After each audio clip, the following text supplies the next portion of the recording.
വിശുദ്ധ മത്തായിയുടെ സുവിശേഷം 15-ാം അധ്യായം 1 മുതൽ 20 വരെയുള്ള വചനം പഠിപ്പിക്കുന്നത് പാരമ്പര്യത്തെക്കുറിച്ചുള്ള തർക്കവും ആന്തരികവും ബാഹ്യവുമായ ശുദ്ധിയെപ്പറ്റിയാണ്.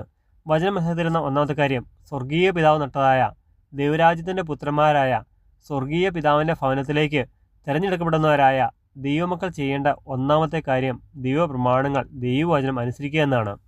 പാരമ്പര്യങ്ങളും മാനുഷിക നിയമങ്ങളും കാത്തുസൂക്ഷിക്കാനായി ദൈവപ്രമാണം ലംഘിക്കുകയോ വളച്ചൊടുക്കുകയോ ചെയ്യരുത്, ദൈവവചനത്തെ വ്യക്തമാക്കി കളയരുതെന്ന് വചനം പഠിപ്പിക്കുകയാണ്.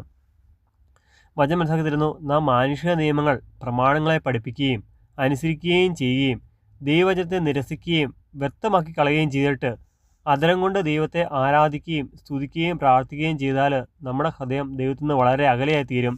നമ്മുടെ പ്രാർത്ഥനകളും അപേക്ഷകളും ദൈവം സ്വീകരിക്കുകയോ ദൈവമക്കളായി തിരഞ്ഞെടുക്കപ്പെടുന്ന ഗോതമ്പ് മണികളായി തീരണമെന്നില്ല എന്ന് വചനം മനസ്സിലാക്കി തരുന്നു. യെശയ്യാപ്രവാചകന്റെ പുസ്തകം 29:13 വചനത്തിലൂടെ ഇത് വിശദീകരിക്കുന്ന ഈശോ ഇവിടെ വചനത്തിലൂടെ നമ്മൾ പഠിപ്പിക്കുകയാണ്. എന്നിട്ട് ഈശോ അല്ല ചെയ്യുകയാണ്, വായിലേക്ക് പ്രവേശിക്കുന്നതല്ല വായിൽ നിന്ന് വരുന്നതാണ് ഒരുവനെ അശുദ്ധമാക്കുന്നത്.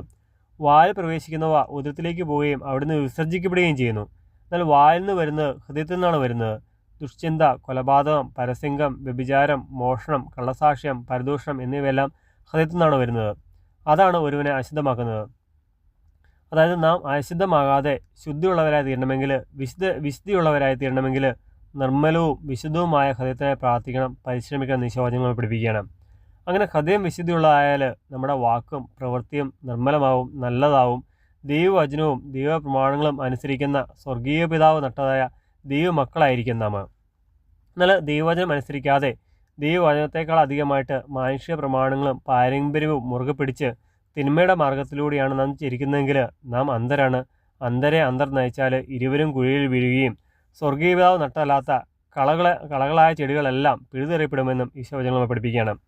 നിർമ്മലമായ വിശുദ്ധിയുള്ള ഹൃദയത്തിനായും അങ്ങനെ നല്ല വാക്കും പ്രവൃത്തിയും നിറഞ്ഞതായ സ്വർഗീയ പിതാവ് നട്ടതായ സ്വർഗീയ പിതാവിൻ്റെ ഹൃദയത്തോട് ചേർന്നിരിക്കുന്ന ദൈവപുത്രന്മാരായി തീരാനുള്ള കൃപയ്ക്കായിട്ട് നമുക്ക് സ്വർഗീയ പിതാവിനെ പ്രാർത്ഥിക്കാം.